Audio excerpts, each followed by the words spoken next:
Hola a todos, ¿cómo andan?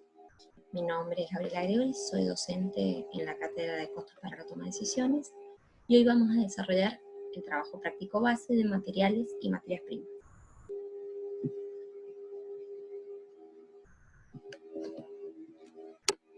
Vamos a empezar leyendo el enunciado, en este caso ejercicio de materiales y materias primas, método WEPS y CPP. Una empresa utiliza como único material un compuesto en polvo tipo A. A continuación se detallan la existencia inicial y los movimientos del mes. La existencia inicial asciende a 300 kilos a un costo total de 5.400 pesos. El práctico nos pide que efectuemos las fichas de stock y determinemos el consumo de materia prima, ¿sí? Utilizando tanto el criterio WEPS, es decir, último entrado, primero salido, y el criterio del CPP, costo promedio ponderado. También podemos ver que están detallados los movimientos del mes de abril. Antes de comenzar a completar las fichas de stock, vamos a hacer algunas aclaraciones. Las fichas de stock son idénticas tanto en el método WEPS como CPP, no varían según el método que utilicemos. Recordemos que en toda ficha de stock tenemos dos columnas cualitativas, que son la de fecha y concepto, y tres columnas, ¿sí?, que nos van a mostrar el ingreso, el egreso y lo que nos queda de material en existencia. La primera columna, que es la de entradas, ¿sí?, la de salidas y la de stock, también se subdividen en cantidades, precio unitario y precio total.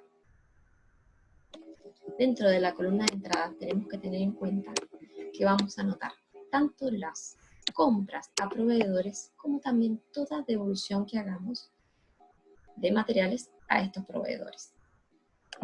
De esta manera, en caso de querer obtener información útil de la ficha stock, en esta columna podemos ver el total de compras netas en el mes. Lo mismo sucede con las salidas. Si nosotros nos posicionamos en la columna salidas, vamos a anotar únicamente los egresos de materiales hacia fábrica, como también así las devoluciones de fábrica, ¿sí? De esta manera, al finalizar el periodo, vamos a obtener información sin distorsiones de los consumos efectivos o las salidas a fábrica, neto de cualquier devolución. Hechas estas aclaraciones, comenzamos con los movimientos del mes. En el primer movimiento, que se efectuó el 2 de abril, nos encontramos con un consumo. En este caso se trata de el pedido número 1.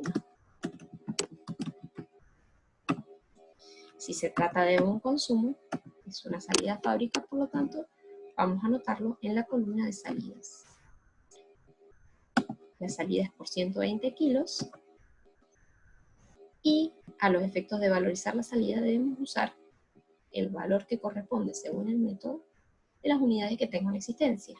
En este caso tengo un solo lote de unidades, son 300 unidades a 18 pesos, por lo tanto, el valor al que salen las unidades es al valor del único lote que tengo en existencia. Valorizada la salida, debo determinar cuánto es lo que me queda en stock. De los 300 que tenía en stock, consumí 120, por lo tanto me quedan 180. El valor total de 5.400 se detrae en 2.160 y por lo tanto, si relacionamos el valor total en existencia sobre la cantidad que me queda, me sigue quedando un valor unitario de 18 pesos. Vamos con el método del CPP. En este caso, el mismo movimiento, el 2 de abril, un consumo, pedido 1, por un valor de 120 kilos, también a 18 pesos de unitarios, que es el único lote que tengo por ahora en existencia, la existencia inicial. Por lo tanto, valorizo la salida y son 2.160 pesos en términos monetarios. Detraemos del stock que tenía de 300 los 120 consumidos y me queda un stock de 180 pesos. Lo mismo en términos monetarios.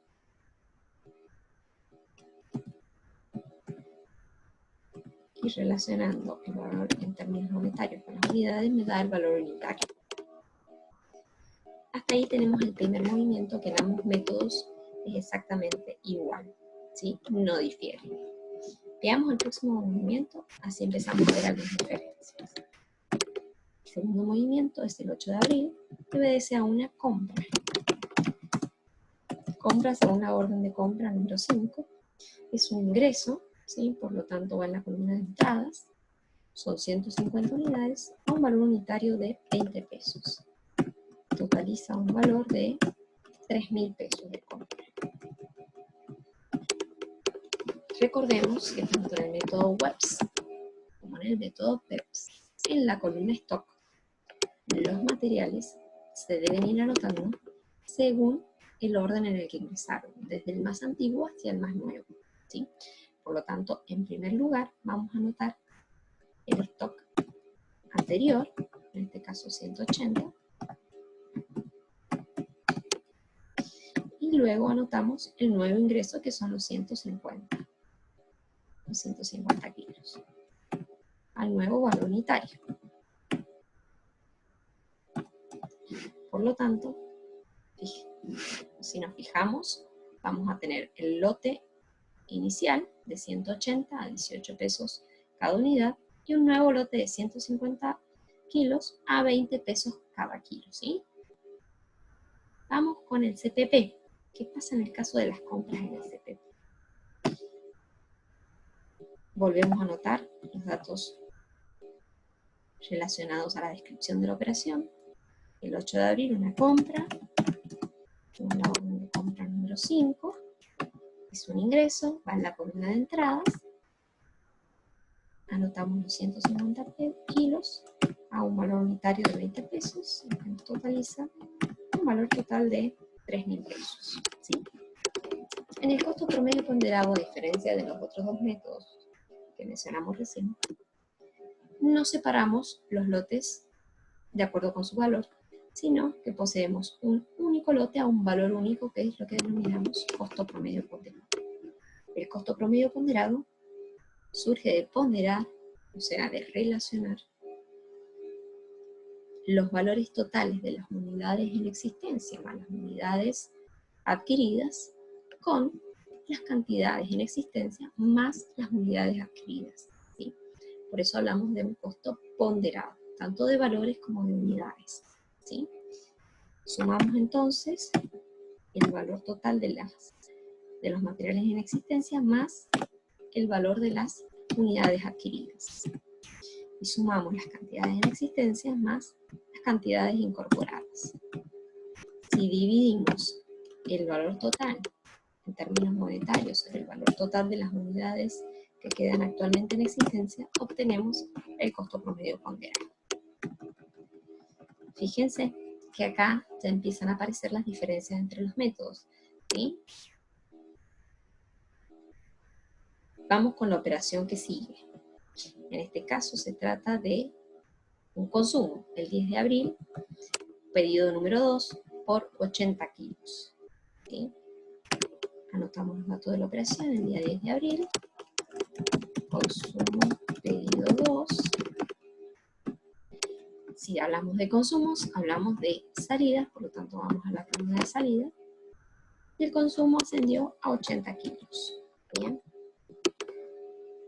Acá debemos analizar cuál es el valor unitario que voy a tomar para valorizar esta salida, ¿sí? Y eso va a depender, obviamente, del método que estamos utilizando. En este caso, como es el último entrado, primero salido, debemos tomar el valor del último lote ingresado. En este caso, el último lote ingresado son las 150 unidades a 20 pesos cada unidad. Por lo tanto, este lote lo voy a valorizar a un costo de 20 pesos. El consumo valorizado asciende a 1.600 pesos. Vamos a determinar ahora cuántas unidades nos quedan en stock. El primer lote no se vio modificado, por lo tanto, queda exactamente igual. En el caso del lote número 2, es el que hemos utilizado para valorizar el consumo y del cual detraemos los 80 kilogramos consumidos, ¿sí? De los 3.000 pesos que teníamos en stock, restamos los 1.600, lo que nos da un valor en existencia de 1.400. Y si relacionamos el valor total con las unidades en existencia, nos sigue quedando un valor unitario, efectivamente como debería ser, de 20 pesos, ¿sí? Vamos con el mismo movimiento, pero en el método del CPP. El 10 de abril tenemos un consumo, pedido 2 en este caso. Se trata de un consumo, por lo tanto nos dirigimos a la columna de salidas, ¿sí? Dijimos que la salida es por 80 kilos. Y en este caso, en el método del CPP, en la valorización de las salidas no tiene tanta complejidad porque no hay más que un solo valor para elegir, por lo tanto tomamos directamente el CPP vigente al momento del consumo. Y procedemos a valorizar el total del consumo. Finalmente, para determinar el stock, restamos de las unidades en existencia las unidades consumidas. Del valor total, el valor total del consumo.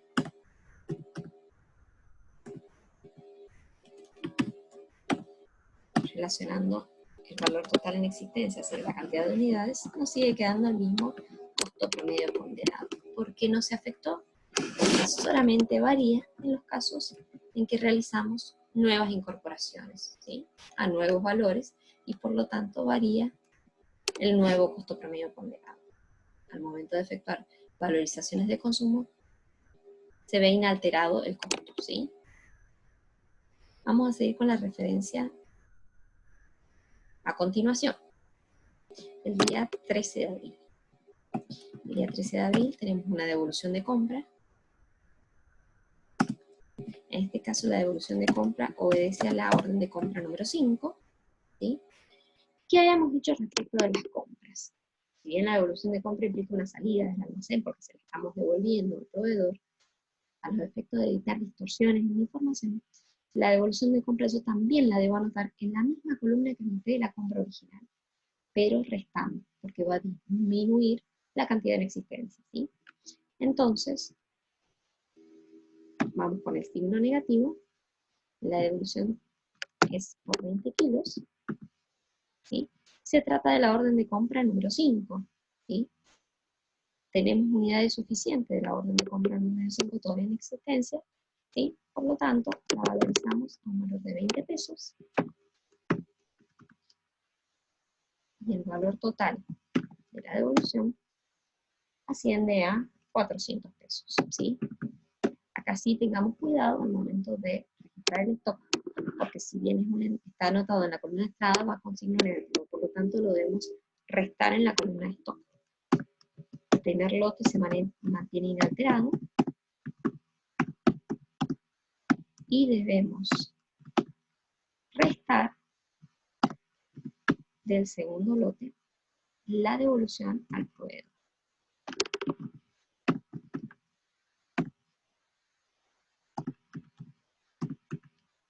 Si dividimos el total del valor de existencia en las cantidades, deberíamos mantener el mismo valor unitario, ¿sí? Vamos con el método del CPP. La misma operación el día 13 de abril, devolución de compra, según orden de compra número 5. En este caso, en el método del CPP, también anotamos, lógicamente, en la columna de entrada, pero con signo negativo, la devolución al proveedor, ¿sí? Son 20 unidades al valor al que lo adquirimos, es decir, a 20 pesos, ¿sí? por lo que el total de la devolución asciende a 400.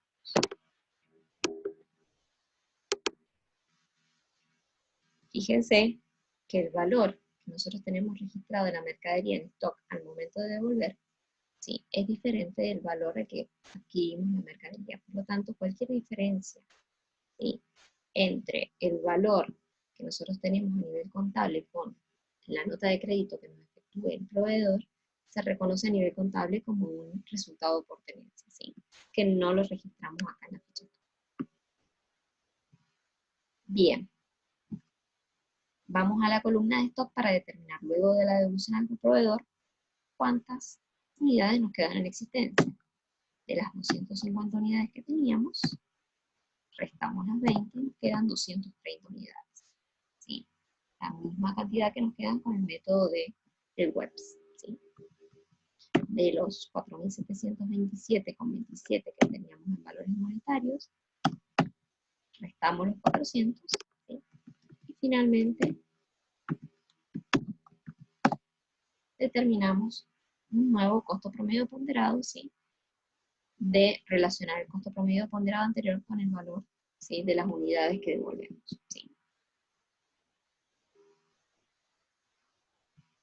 Avanzamos con la próxima operación, en este caso el día 14 de abril, y estamos frente a una compra, según orden de compra número 10, por 200 kilos. Se trata de una compra, por lo tanto, de una entrada al almacén por 200 kilos a un valor unitario de 21 pesos, lo que asciende a un total de 4.200 pesos en el valor de la compra. Como dijimos, en el método WEPS debemos ser ordenados, por lo tanto, debemos anotar el valor de las unidades que ya estaban en existencia en primer término, que son los lotes más antiguos.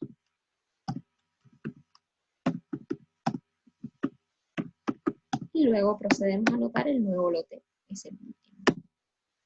200 unidades a 21 pesos cada unidad, por lo tanto, un valor total de 4.200. Bien. Vamos con el método del CPP. La misma operación, el 14 de abril, una compra, según orden de compra 10, por un total de 200 kilos a 21 pesos cada kilo, lo que nos da un total de 4.200, exactamente el mismo valor. Y debemos proceder, como en toda compra, a la determinación de un nuevo costo promedio ponderado. ¿Sí? A las 230 unidades le sumo las 200 nuevas adquiridas. Al saldo anterior, en términos monetarios, le sumo el valor de la nueva compra. Y finalmente, de relacionar el valor total monetario con el valor total de unidades, tenemos el nuevo CPP. ¿Sí?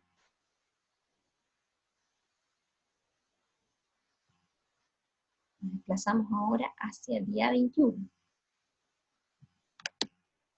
El día 21 de abril tenemos un consumo pedido 3, ¿sí? En este caso, por 250 kilos. Un consumo es una salida de fábrica, o sea que nos dirigimos a la columna de salidas, en este caso por 250 kilos. Dijimos que, en este caso estamos en el método WEPS, debemos utilizar siempre desde el más antiguo hacia el más nuevo. Perdón, desde el más nuevo, desde el último entrado, hacia el más antiguo. Entonces, como el último lote no es suficiente, vamos a utilizar primer término los 200 unidades del último lote a un valor de 21, y para completar las 250, 50 del lote anterior de 20 pesos. ¿Sí?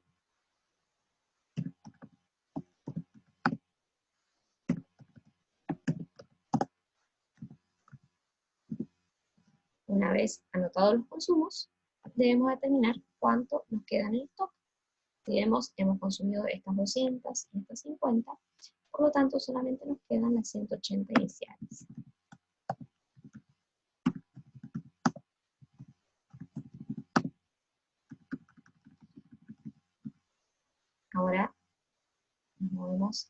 el costo promedio ponderado, la operación del día 21, que es un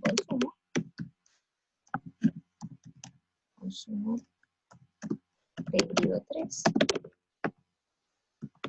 un consumo por lo tanto salido, por 250 kilos. En este caso, no tenemos más que utilizar el único costo vigente en ese momento, que es 19,83. Por lo tanto, la valorización es mucho más sencilla en este caso. Del total de unidades en existencia, restamos el consumo, nos puede quedar las nuevas unidades en existencia, y lo mismo con los valores monetarios. En este caso, al ser un consumo, no debería modificarse al calcular nada. En el costo promedio ponderado no debería modificarse el valor unitario, ¿sí? Efectivamente, está bien. Vamos con la próxima operación. En este caso, también el 21 de abril, pero se trata de una devolución de fábrica, ¿sí? Referida al pedido 3, ¿sí? Que es el pedido justamente que tenemos arriba.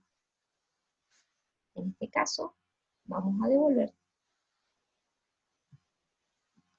al almacén 50 kilos. Bien, como hemos dicho, este movimiento tuvo originalmente su registro en la columna de salidas, por lo tanto, la devolución de este consumo también va a ingresar en la columna de salidas, pero con signo negativo. En este caso, vamos a tomar el valor de aquellas unidades que nunca debieran haber salido, ¿sí? Estas son las últimas, por lo tanto que las que no debieron haber salido son las anteriores, ¿sí? Las de 20 pesos. Según el método, las más antiguas son las que debieran retornar, ¿sí? Por lo tanto, al ser una devolución, debemos registrar en esto tanto lo que estaba en existencia, más lo que vuelve a ingresar al almacén.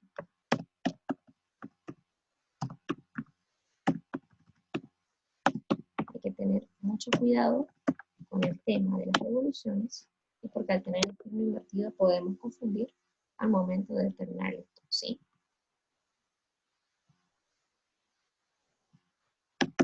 En el caso del CPP, vamos a la misma fecha, 21 de abril, registramos el mismo concepto de devolución de fábrica pedido 3. ¿Sí? En este caso, como dijimos, es una devolución de algo que una operación que se anotó en la columna de salidas, por lo tanto, la volvemos a anotar en la misma columna, pero con signo contrario. En este caso, la salida fue a 19,83 y no se ha modificado ese valor. Por lo tanto, la valorizamos con promedio ponderado y determinamos la nueva existencia.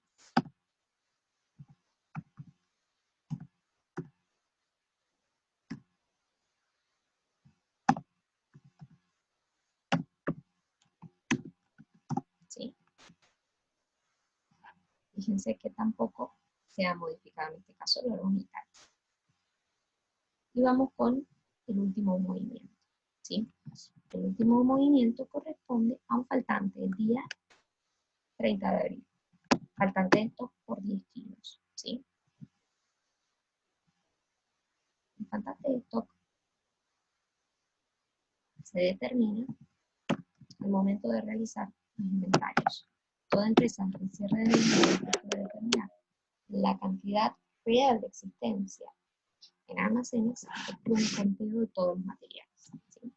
En este caso, al efectuar el conteo, surge una diferencia entre lo que yo tenía teóricamente según la contabilidad y lo que realmente había en existencia, habiendo una diferencia en menos de 10 kilos, ¿sí?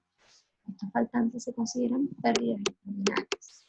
Dentro de las contribuciones de los materiales, ¿sí?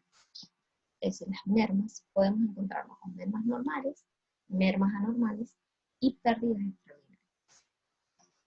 Las mermas normales, que son reducciones de los materiales, están dentro de los niveles técnicos admitidos, es decir, que es normal que se reduzca en cierta medida ese material, que consideran un costo dentro de un producto. Dentro del concepto, sí, costos indirectos de fabricación. Mientras que los otros dos conceptos, tanto las mermas normales como las pérdidas extraordinarias, se consideran directamente un resultado negativo, un resultado del ejercicio. En este caso, el faltante de stock se le considera una pérdida extraordinaria, por lo tanto, no va a formar parte del costo, ¿sí? El consumo de materias primas que forma parte del costo. Vamos a anotar, en este caso, el faltante, el día 30 de abril, el último día. Lógicamente, hacer una disminución más en la columna de salida por 10 kilos y valorizamos según el método. Si en este caso, último entrado, primero salido, entonces el último entrado fue el lote de las unidades de 20 pesos.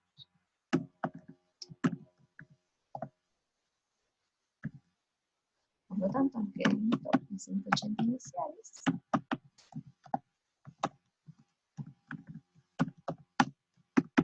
Y nos quedan de las 50 solo 40 porque traemos las 10 faltantes.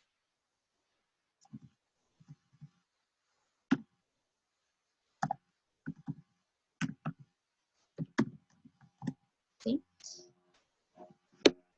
Entonces, en este momento, terminamos de registrar todos los movimientos de la ficha stock según el método web. ¿Sí? Vale aclarar que todas las empresas a cierre de mes deben dejar valorizado el stock de mercaderías al costo de reposición, que es un valor corriente de mercado, ¿sí? No lo hacemos en este momento, pero como movimiento adicional tendríamos que incorporar una última fila en donde valorizamos toda la mercadería a un valor corriente, ¿sí?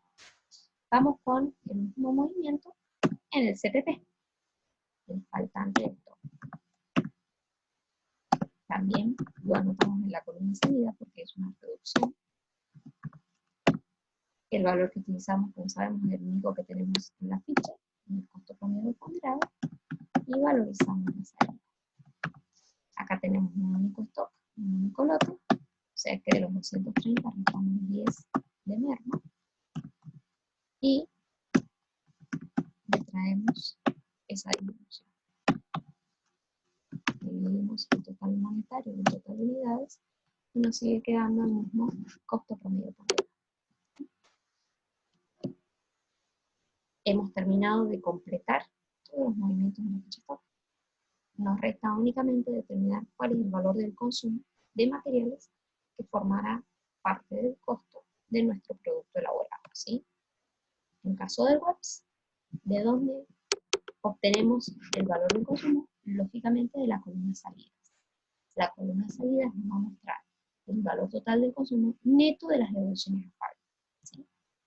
En este caso debemos tomar todos los movimientos de la columna de salidas en valores monetarios únicamente hasta el movimiento anterior del faltante de stock. Recordemos que el faltante de stock no lo consideramos como costo del producto, ¿sí? Sino como resultado negativo. Lo que nos va a total de consumo de materiales y materias primas del mes de 7.960 que formarán parte, junto a los otros dos elementos, mano de obra y costo directo de fabricación, del costo del producto. En el caso del método del CPP, exactamente igual. Tenemos la sumatoria, ¿sí?, del total de los consumos, excepto el faltante de stock. Nos permite determinar un valor de consumo. Fíjense que son similares, ¿sí?, porque estamos trabajando con números pequeños, ¿sí?, pero en algunos casos, debido a la inflación, puede haber variaciones significativas entre ambos métodos. Espero haber sido lo suficientemente claro y bueno, quedamos atentos a cualquier consulta a través de la plataforma y nos veremos en la próxima clase.